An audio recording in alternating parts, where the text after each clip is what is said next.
Hello, hello. Hello, and welcome to Meet the Heads North America-ish edition. It's such a great moment to be here, guys. I really appreciate you coming in. Now, today we're going to talk about having an education in North America. Having an education in North America and understanding, those of you who follow me on Facebook, on YouTube, on all of my social media platforms know that I am a complete advocate for children going to the right schools and having the right networks. And so being able to do the right things and be in positions of authority. So today on the show we have, it's just an hour today, we have the VP, the Vice President of, and I'm sure she can introduce herself properly when she comes on, the Vice President of TABS, which is the equivalent of the British Boarding School Association in North America. So let me introduce Sheila. Sheila, are you around? Sheila Mitchell, lovely to have you. Thank you, Elaine. I'm so thrilled to be here today with you and some of our member schools. Absolutely. Sheila, now tell us a little bit about you. You're Sheila Mitchell. I know I did a bit of a botch up introducing you, but I know that you're VP of something. So tell us. Sure. So my title at TABS is the Vice President of Market Growth. So my purview includes North American and worldwide domestic recruiting, marketing for our schools. So I work very closely with our boarding schools, which are located for the most part throughout the US and Canada. We do have a handful of international schools as well. And we work with our admissions teams to help them find students of promise wherever they live in the world. And we know that Ghana is a great market. In fact, we've had 44 students from Ghana in our schools over the last couple of years. Wow, thank you so much. And so tell me why you want to improve the growth in Ghana, West Africa, in the continent of Africa, actually. That's a great question. Our schools are so diverse, and we are always looking for ways to help our schools meet their recruitment needs. And our boarding schools really value diversity in all kinds of ways. So ethnicity, socioeconomic status, and students that really will thrive at a boarding school. And those students are everywhere in the world. And so our job is really to partner with our schools to help them find the right students who can afford them and become great ambassadors of boarding school and their schools in particular. Okay, brilliant. Now I know you have a really good relationship with the schools that are coming on board, and one of them I know is quite close to you in the state of Texas. I don't know how far away they are from you. You can tell us all about it when they come on, and I think I'll give you the honor. You're my co-host for this evening, my co-pilot, so I'm going to give you the honor of introducing the schools that we have coming on board. Oh, I'd love to. Thank you for that. So the school in Texas that you referenced is the Brook Hill School, and their head of school is Rod Fletcher. So we are in the state of Texas, which is considered the southwest corner of the United States. We also have the Hun School of Princeton in New Jersey, and Steve Bristol is that head of school. He's with us today. I know that we were expecting Applewild, and Amy Jolly is their head of school. And so if they are attending, that would be phenomenal. And I know the other school is a school in Vermont, which is in the northeast corner of the United States, St. Johnsbury. And it looks like Amy Jolly is here from Applewild, so that's exciting. She's always fun to have on a panel. Oh, wow. That's really exciting. So let's bring them on one by one. Those of who we haven't. I know the internet is mad at the moment because everybody seems to be on the internet. My son said that he thinks that the internet is going to break, which is really interesting. I told him that I don't think the internet will break, but there will be a lot of pressure on the internet. So let's bring them on one by one. Hi, Rod. How are you? I'm great. Thank you so much for having me. This is exciting.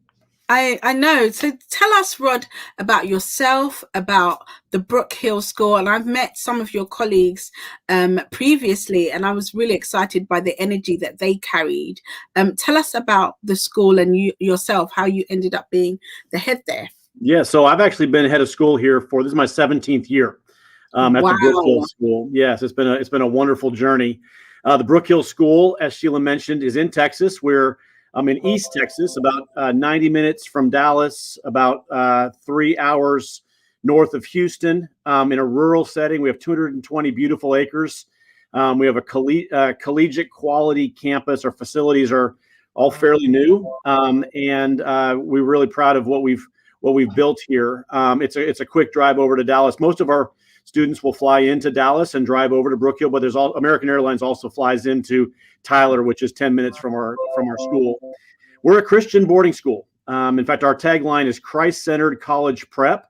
Wow. We have boarding for students that are 8th through 12th grade. All of our faculty and staff sign a statement of beliefs that they're Christians, and they teach from a Christian worldview, holding to traditional Christian values. We're a college prep school as well. In fact, we really think that we can do both those things equally well. We have 27 AP and dual credit classes, 100% college acceptance rate. And our graduates, a lot of Texans love Texas. And so we'll send a lot of kids to UT Austin, A&M, Rice.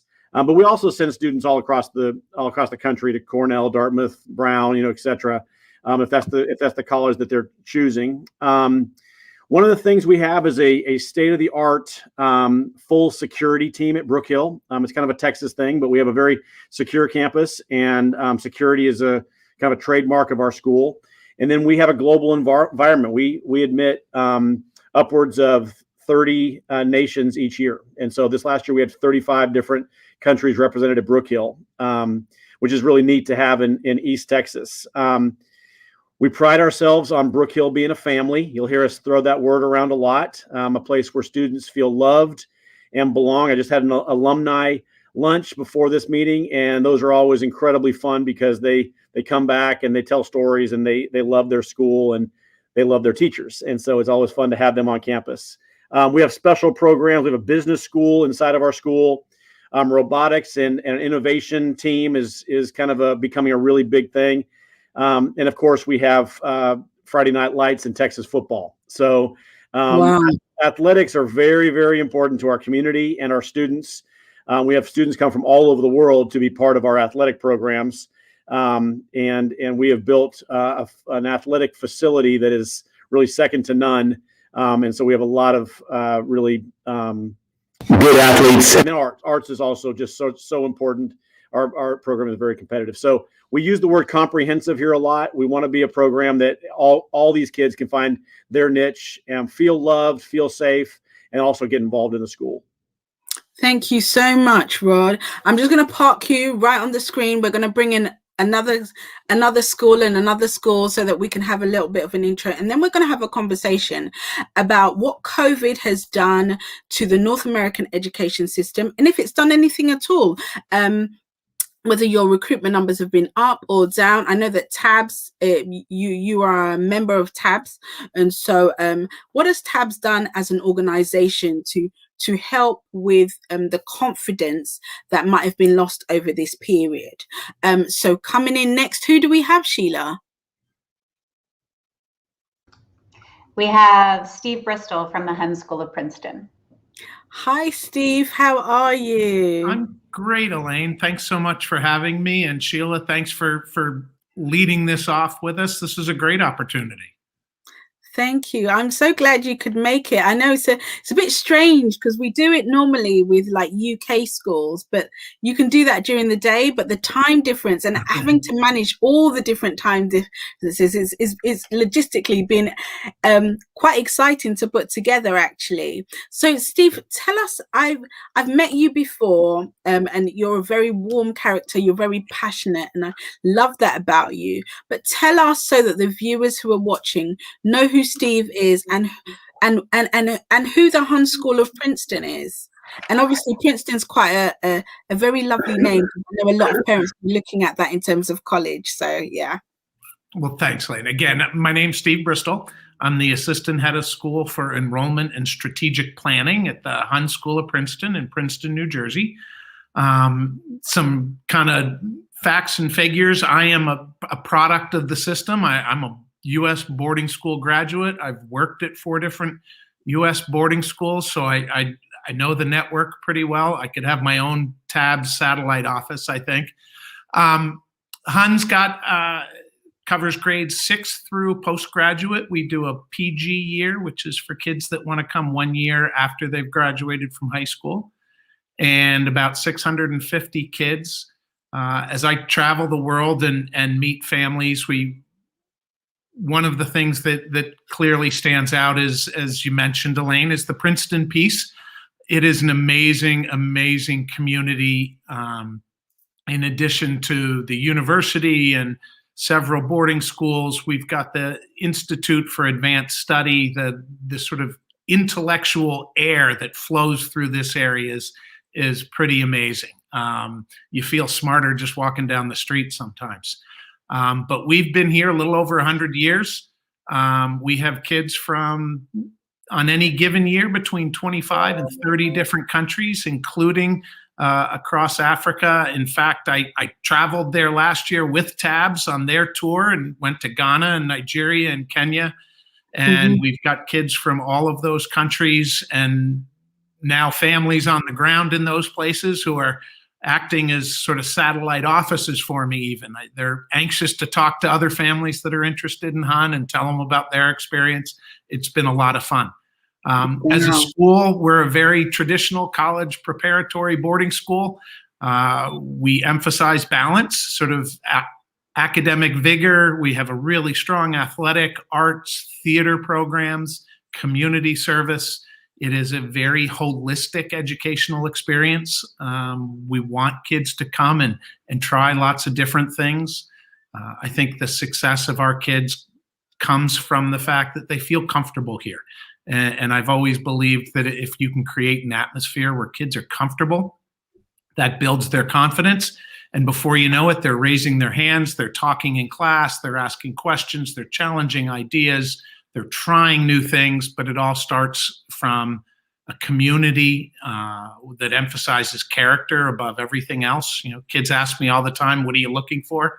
I'm looking for great kids who work hard, and I hope some of them are really, really smart, because that's the profile of our school, are really good kids that work hard, and some of them are really, really smart. It's what fuels our engine. It's what drives the success of our kids who go on to amazing colleges and universities, both in the US and in Europe and Canada, and more so around the world.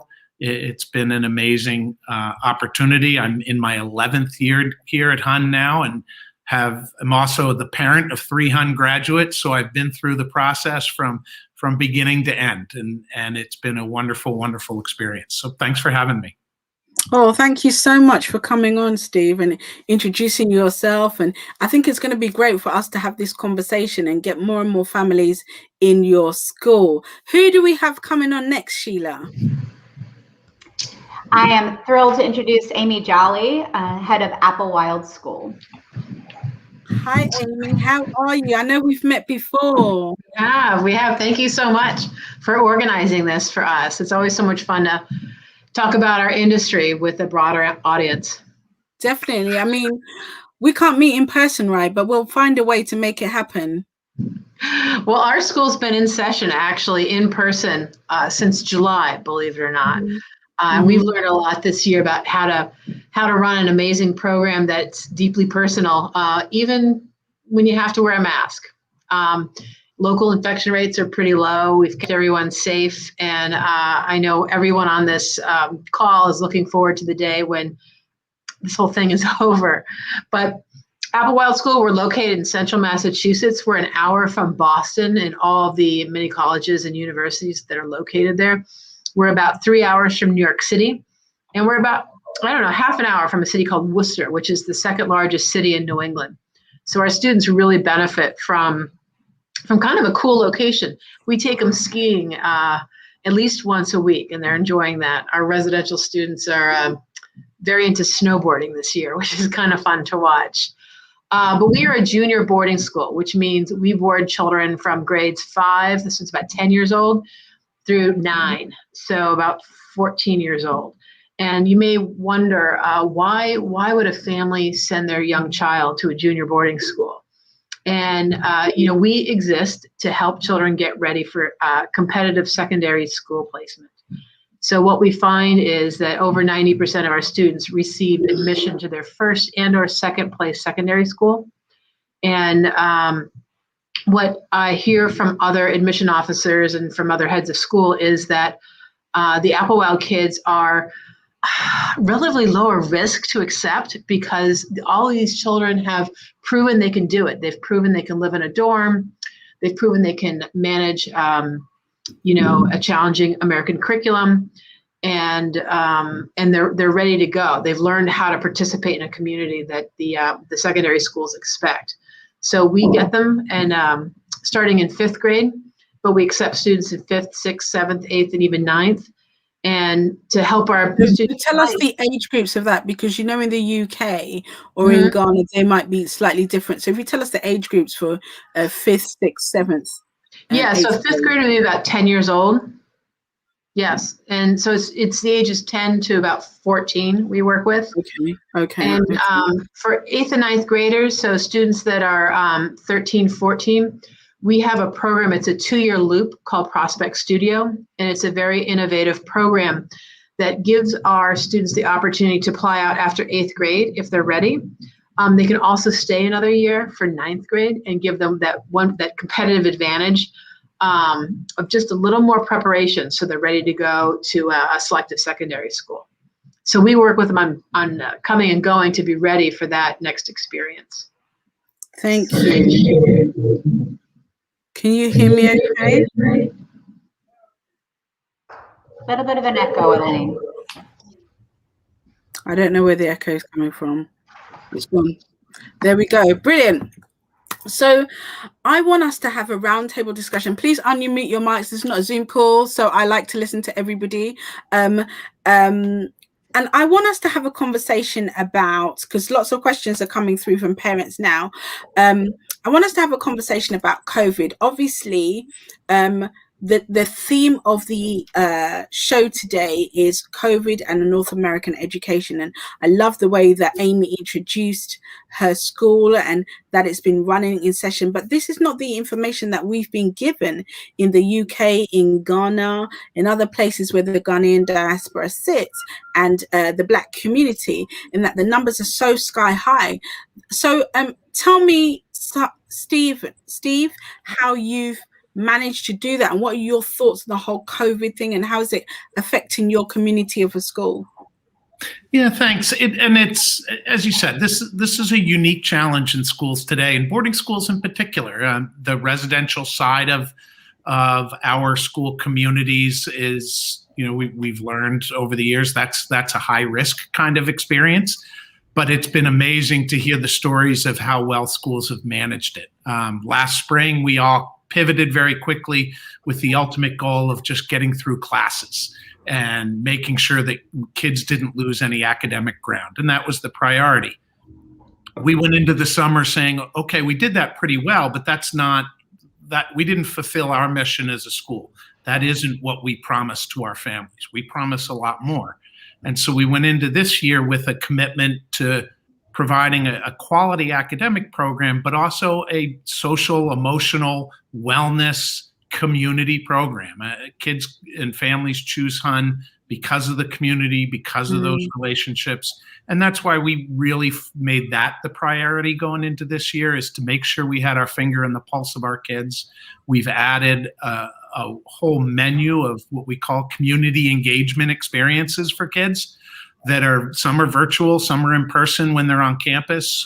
One of them is, we call it Hun Around the World, where we do Zoom sessions with chefs around the world, and they do a cooking class for our kids and our families, and anything to bring the kids together is a possibility. By being safe, by being smart, by being responsible, and encouraging our community to do the same way. We've been in classes all fall, all winter. We were able to maintain our athletic commitments, and so we played sports in the fall, and we have a basketball game here this afternoon. We don't have any fans in the gym, and we live stream it so the parents can watch it from home. But no one had a playbook for this experience. It's been amazing to watch schools not only on their own, but the way in which heads of schools are coming together to talk about what they're doing and sharing those best practices with each other, that's been a really impressive piece of this, that schools are in it together. They're not in isolation. Yeah, I mean, I love what you said, that we're all in it together because we're all experiencing it in different ways. Now, I know that having different time zones has affected the way that we've put this event together. So tell me, Rod, in the fact that all heads are coming together, what are some of the ideas that you're putting into place at Brook Hill? I mean, there are some other questions which I'm going to bring up, stemming all the way from last year, but what are some of the things, because Steve says that heads are coming together to share, and probably this has never really happened in this type of the level of sharing that's going on, because everybody just wants to know what is working. I want to use what is working. So tell me about Brook Hill. Well, I can tell you at last spring and this summer, there were lots of heads meetings, and we were all talking about, what are you going to do in your dorm? How are you going to keep students safe? Are you going to let students live on campus?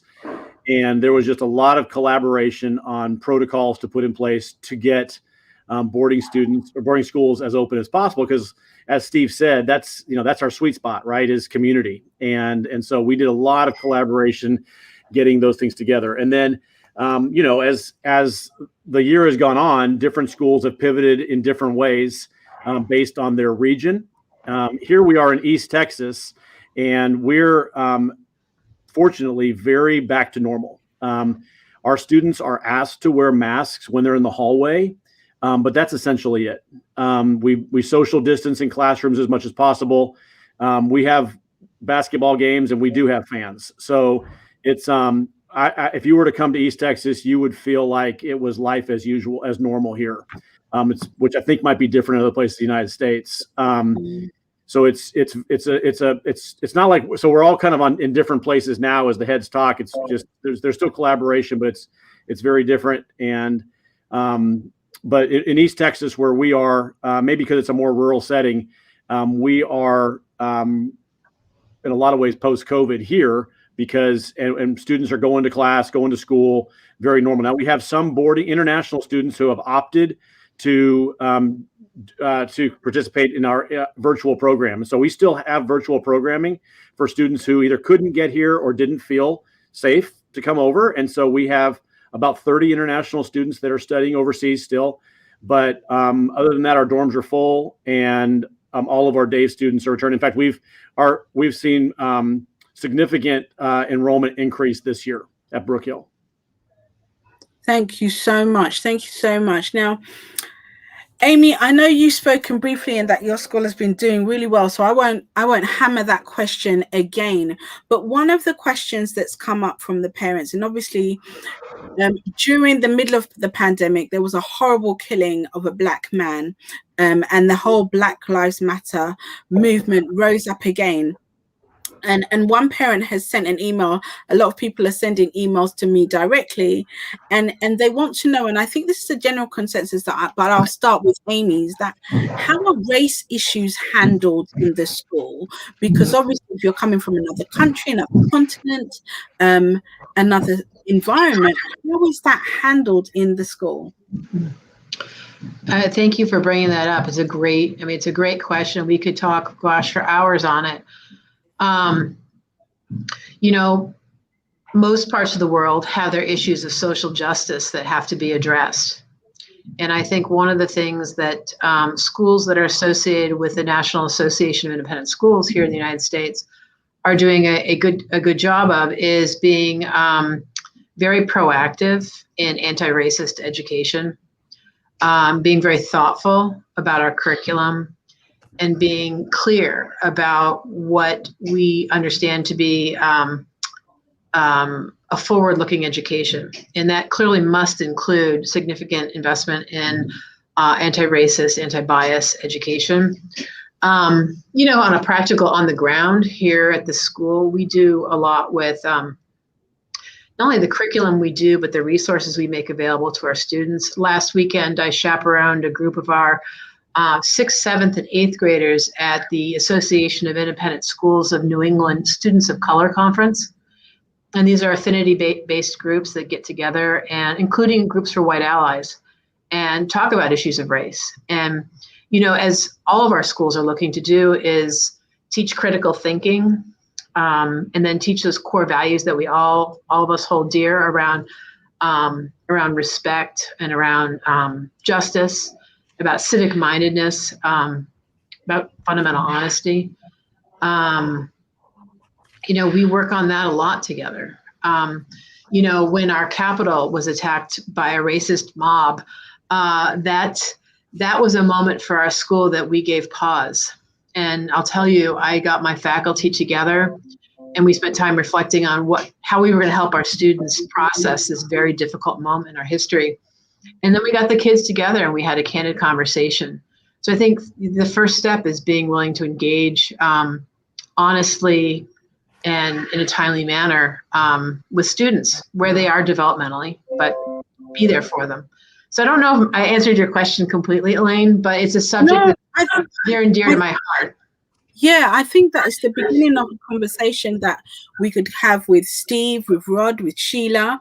I don't know what your ideals are. And I think moving on from that, everybody wants to have a curriculum that's right for everybody. But there are little things like, what does your senior leadership team look like? What kind of what do your teachers look like? And I think I'm going to throw that over to either Steve or Rod. Both of you, that question is for. So I'll let Rod answer first. So what's the specific question?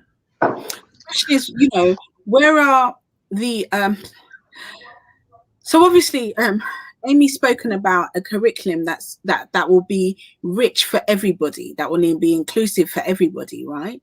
So, but I think going on further and deeper, what does your senior leadership team look like? What are you looking at recruiting more Black teachers, more teachers for ethnic minorities, or what does this school look like around in the school? Because what does it look like in the school? Because parents, you're looking to recruit from parents of color, and they want to make sure that their child is not going to be, the black peppercorn in a sea of whiteness. And so, and if they are, how are they going to be received? So we would have a diverse community, obviously with international students, but also with African-American students in our school. Senior leadership wise, I will say right now it's one of our objectives. Our middle school assistant principal is an African-American man who has now taken on the role of director of diversity as well. And so one thing we believe at Brook Hill very strongly is people grow into the conversations around them. And so what we have been doing is starting to have these conversations regularly with our student body as far as what does it mean to be an inclusive community within the framework of a biblical worldview. And so we're always working on that and moving forward with that. Thank you, Steve. Yeah, for us, and I thought Amy hit on all of the hot topics right now. This has been an amazing year to be involved in education, mostly because we're learning the things that we haven't done well yet, and this is something that we need to improve upon. I think for us at HUN, we've committed all of our work to the development of 7 skills, one of which is cultural competency, and it's this ability to embrace difference. And we have a strategic plan for cultural competency that we wrote and that we're publishing, and it involves creating spaces for affinity groups to come together, and regardless of what their affinity is, but a chance for them to come together and have shared experience, and then an opportunity for those groups to intermingle as well. And so that we're taking groups that have definition and mixing them with others, and developing that competency, that appreciation, that respect. We have a committee that is focused on faculty recruitment. I think for most independent schools, that's been, as Rod mentioned, a particular area of challenge, and trying to look at creative, different ways to recruit faculty. We're building relationships with historically Black colleges and universities in the U.S. and trying to create a pipeline for young teachers to come into our industry and to contribute to our classes, to our community. It's going to be an ongoing effort, I think, for all of us. And I think we all share as Amy mentioned, NAIS as our governing body has made it very clear that this is part of who we are as schools, and that we all need to develop our programs, our curricula, our people, and most importantly, and this is the piece that sometimes get missed, we have to listen to our kids and to make sure that we're walking that talk, that the experience they're having every day mirrors the one that I'm talking about when I'm trying to attract a family to Hun. I need to make sure that when I say that our kids feel safe and comfortable and respected, honored, and that this is an equitable place, that in fact is the truth. And so that's part of that, is making sure that our kids have resources and adults in their lives that they trust, that they can share with in the event that things don't go wrong. And hey, these are schools with kids, and we are imperfect places on our best days. And I think the best thing we can do here is listen to those people we're trying to help, and make sure we're doing what we say we do. Absolutely.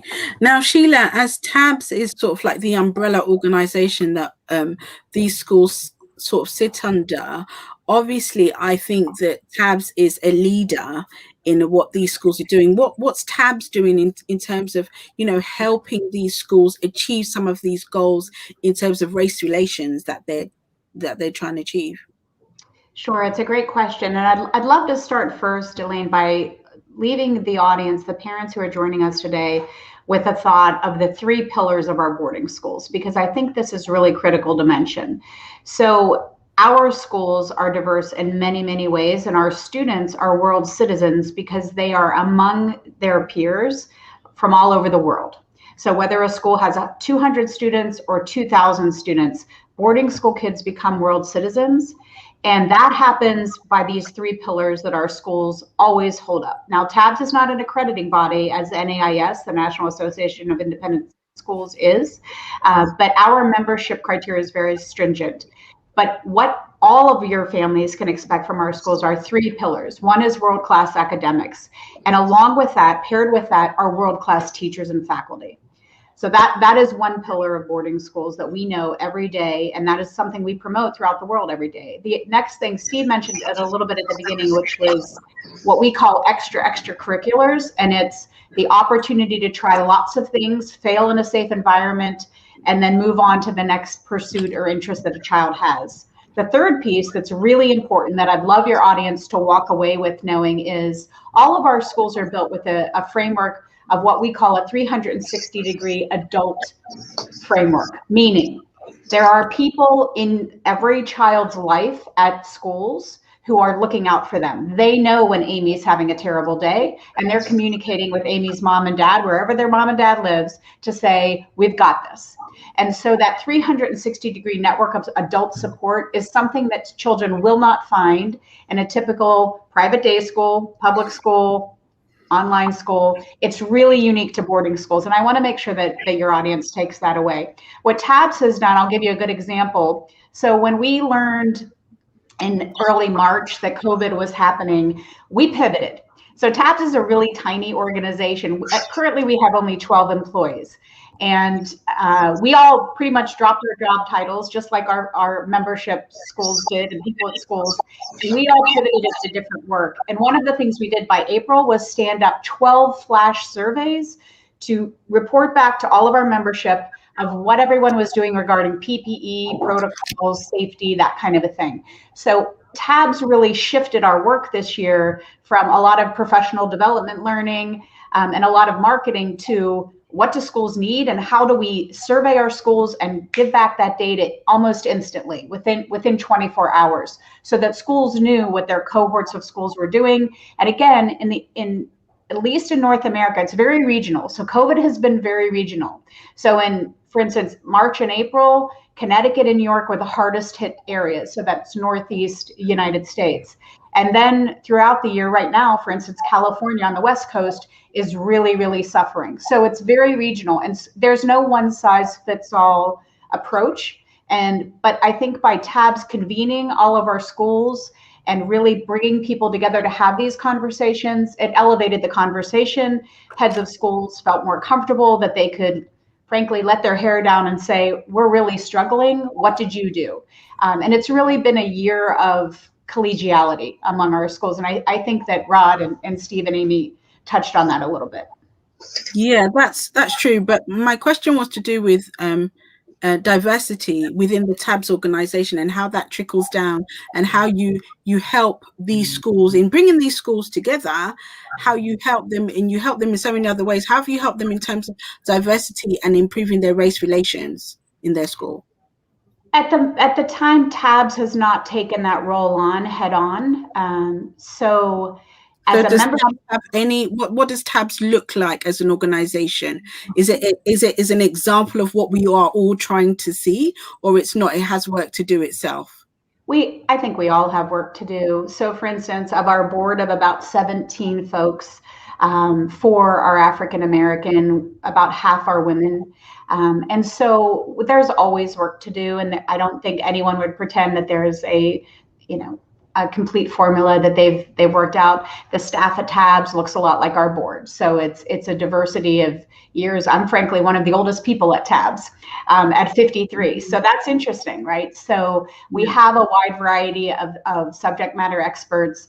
And we work every day. Our board is standing up a diversity, equity, and inclusion group within our board. So we know there's work to do, but we're not prescriptive for our members. So our TABS as an organization, we stand up a lot of professional development, some of which includes DEI work, and we stand up, recruitment assistance and things like that. So I wouldn't say that we are in the space of diversity training, because that wouldn't be true to our mission and our charter.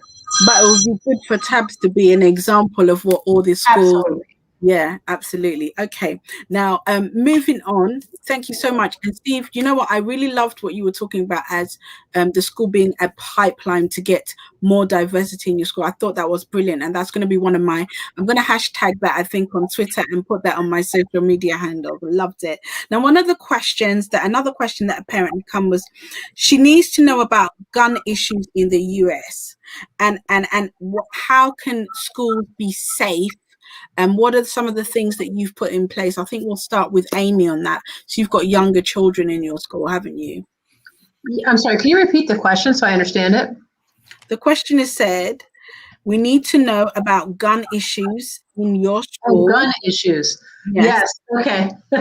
I didn't hear that word. I'm trying to see if we can get it. Yeah. Sure. Yeah, again, these things are sort of regional in the United States in some ways. We don't have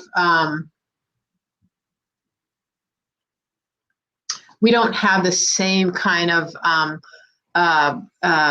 interest in the First Amendment or the right to bear arms as other parts of the country here in Massachusetts. So, my son lives in Colorado, and people walk around openly with a gun.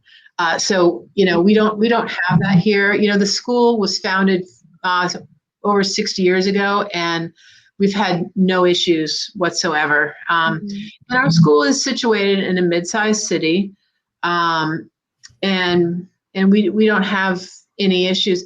We have keypads and fobs for getting in and out of our buildings, but we've never had a problem. It's more as they say good fences make good neighbors. It's the idea of prevention for us. So safety is something we take seriously, but we're in a very safe area. Thank you. So any parents out there know that Applewild School is very, very safe. There is nobody going to be walking around with a gun. Tell me, Rod and Steve, I'll go with Rod first. Tell me what it's like to be in your school, and how can a parent feel safe sending their child to your school? Well, first of all, we're in a very rural area. So we're not in a city. So we're outside of the city. We have 220 acres out in, the woods of Texas. So it's a very safe environment, but we would have, we have an armed police officer on campus at all times, and then we have an armed security force on campus. Mm-hmm. So we have about 10 people carrying guns at all times on our campus to protect our students. To protect the students, yes. Absolutely. So anybody out there who's thinking of Texas, Brook Hill School is safe for your child. Tell me about Hunt School in Princeton. Yeah, I mean, similar to that. I mean, I think independent schools in general are typically in relatively safe areas, and Princeton's no exception. It's a pretty upscale community, but not to say there isn't crime in an upscale community, but it's our campus is very suburban. We do have campus security. They're not armed. Part of our mission is to accept responsibility for our kids and to make sure that they are safe and secure. And we partner with local law enforcement, fire, any emergency personnel knows our campus inside and out. They have maps and keys to every building so that we're something to happen. We have partners in that regard. But we're also, the adults in the community we recognize that that's our responsibilities. And if there's a stranger on campus, we're going to stop them and ask, hey, can I help you? We're going to intervene on behalf of our students in any way we need to. Like Amy mentioned, we haven't really had an incident around weapons of any kind. But we're not naive, and we realize that, hey, we still have to be ready for a just in case. And just because something hasn't happened so far, that doesn't mean we're immune from the challenges of the world. We're well prepared, we're well secured, the people are trained well, all of those things. It's that part of the school that I think kids don't see. It's behind the scenes, it's under the surface, it's all there. And, our hope is we'll never need those steps and that procedures and protocols, but we practice them all the time just to fulfill our responsibility to the kids and their parents. Thank you so much. Rod. Hey, can I just say, I appreciate that answer. And also ours is one that you wouldn't see it either. We haven't had an incident, and, ours is all kind of behind the scenes. The only thing you would see is a police officer. And so, but we all know that this is something that we need to take extremely seriously, and we are prepared and ready if anything were to happen. Thank you so much. And I know we're going to be finishing in the next sort of 10 to 15 minutes, but there's two questions that I want us to talk about just before we go, and then I'll give you your closing remarks. I think the first question is to do with drug abuse and drug use in your schools. And obviously we all know that's a no-no. However, sometimes we do get a slight issue. So the question that I have here is, how do we ensure that both students and teachers are not able to distribute or have drugs on campus, number one? And the second question is that, do you think that technology has come to rival the way that you deliver teaching in your school? And it's been expedited because of COVID. I think I'm going to give that question out. Well, you can choose whichever one you want to answer. So I'm going to go first to Rod, because I just feel like choosing Rod right now. So I'm going to go to Rod. Sure. Well, the first part is yes. It was amazing to watch our teachers pivot to technology in the spring. It was really incredible to watch us create a program overnight. And then what we learned through distance learning, just simple Zoom delivery, has kept on going. And so our teachers have become technology experts. Years of teacher training and Friday afternoon professional development literally happened in a minute. Teachers saw the value in it, and now we are a very technologically savvy campus, and we can deliver to our students. And all of our students are, they work with a technology system here called Canvas, and it's really enhanced the delivery of it hasn't taken the place of anything, it hasn't taken the place of teachers, it hasn't taken the place of projects, but it has really preparing them much more for what they're going to experience at the college level. And repeat your first question. I'm sorry. It was a really good one, but I can't exactly remember what it was. It was a question around drug abuse. Oh, yeah. And how to ensure that both students and teachers are not able to distribute drugs within their campus. Well, it's hard to make sure someone doesn't do something, but we've got a good system of monitoring. And they also know it's at Brook Hill.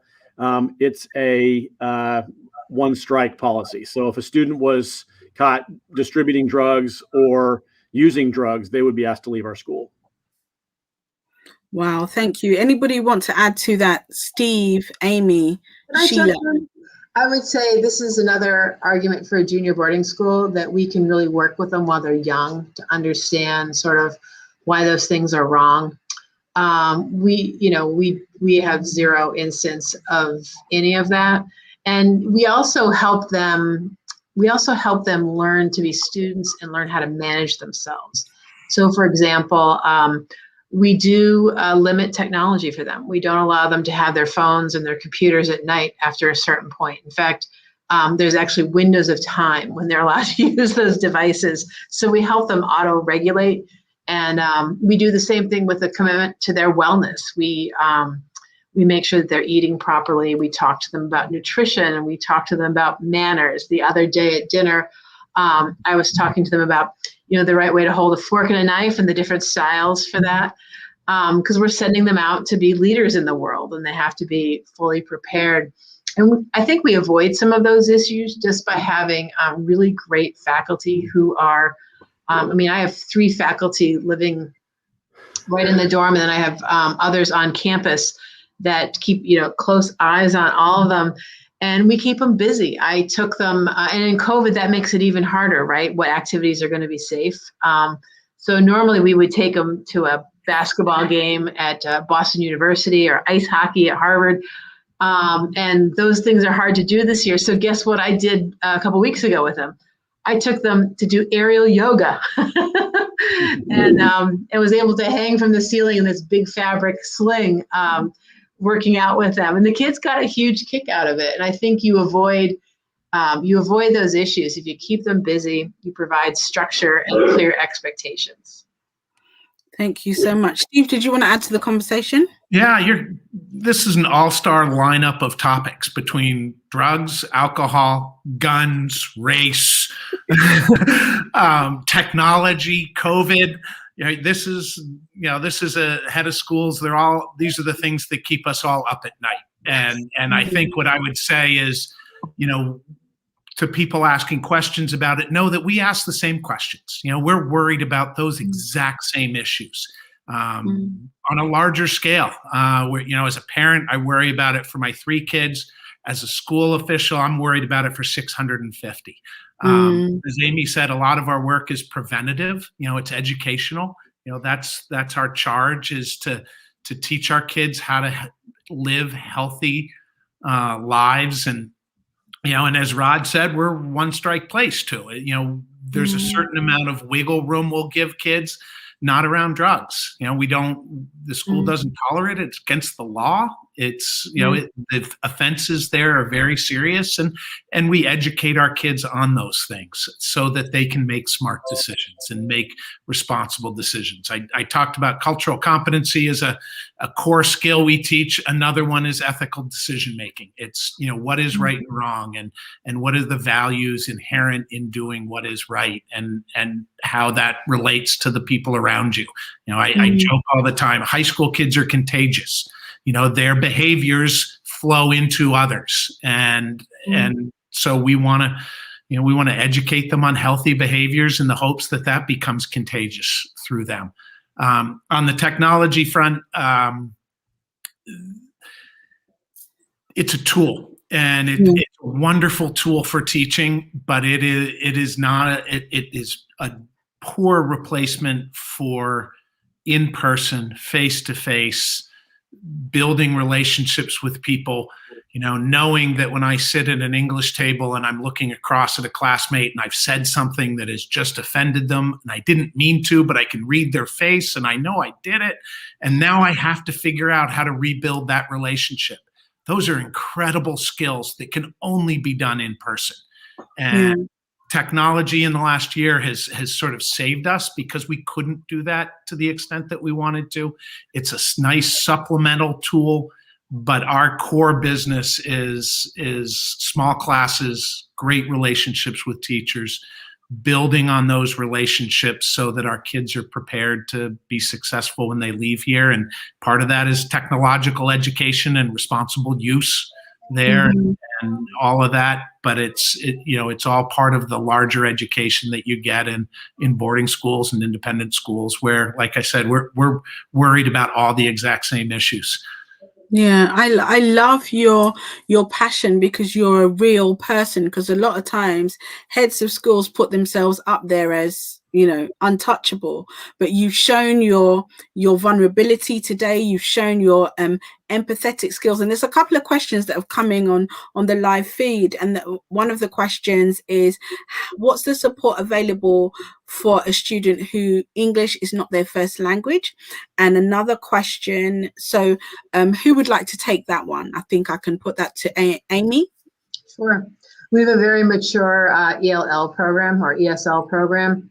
Very comfortable working with students as they acquire English. And it's that full immersion at this age. It's phenomenal to watch these kids blossom. Thank you so much.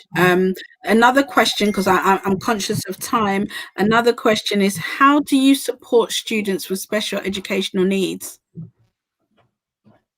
I'll jump in there. It's going to vary from school to school, absolutely, and the range of student abilities that fit your school community.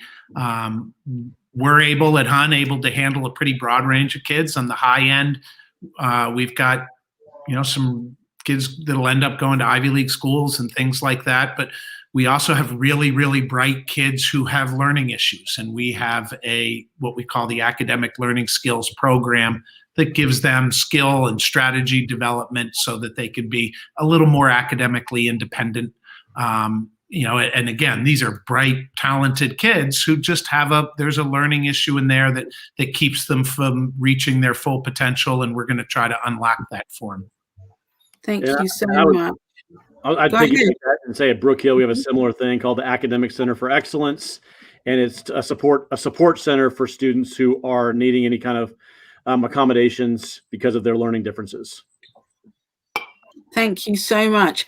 And I think we've only got like about 2 minutes. Oh, somebody, see, all the questions are coming in just as we're about to close up. And the last question I'm going to take on before I give you your final thoughts, if I take the exam for a school like Princeton, could I receive a scholarship or pastoral scholarship where the school would pay part of the fees? I think it's a college question, really, isn't it? Well, and I think it speaks to the financial aid with schools, and different schools have different policies.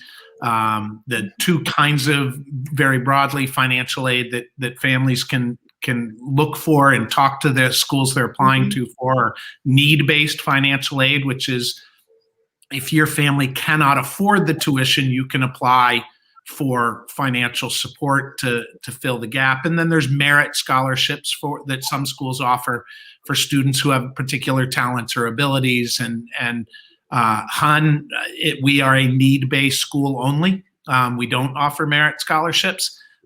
So families that come here would file a financial aid application that would document their financial circumstances. And if it shows that they need help, then we try to provide that help.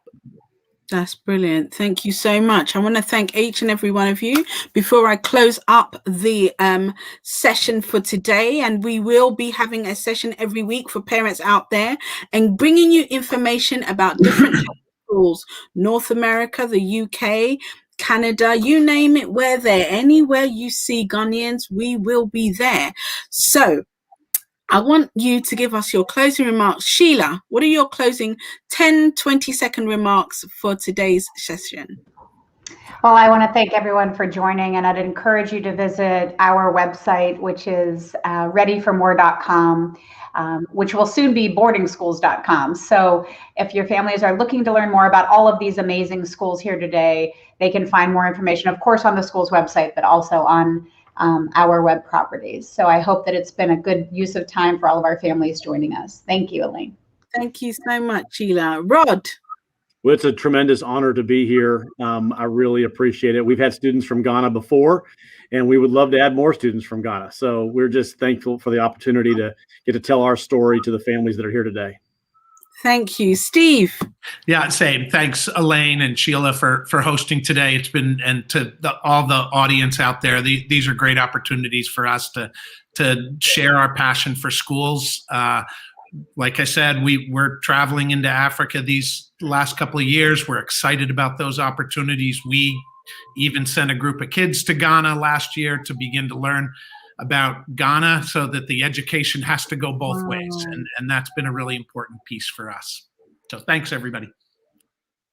That's brilliant. And Amy, give us the final words. Oh, goodness. Our students from Ghana have done really, really well here at Applewild. And, I look forward to making an education possible for more and more families from that part of the world. So know that the welcome mat is out. Thank you so much. Now, to all the parents tuning in, I know that we should have said Akwaba at the beginning of this, which is welcome in Ghanaian. But I just want to encourage you, any of you that are interested in any of the schools that we have out here, please email us at hello@everythingseducation.com. Tune in next week on YouTube or on Facebook, and we will be distributing also on TV networks in Ghana. So from myself, thank you, Sheila. Thank you, Rod. Thank you, Steve. Thank you, Amy. We will be back next week. Thank you and good night. Good night.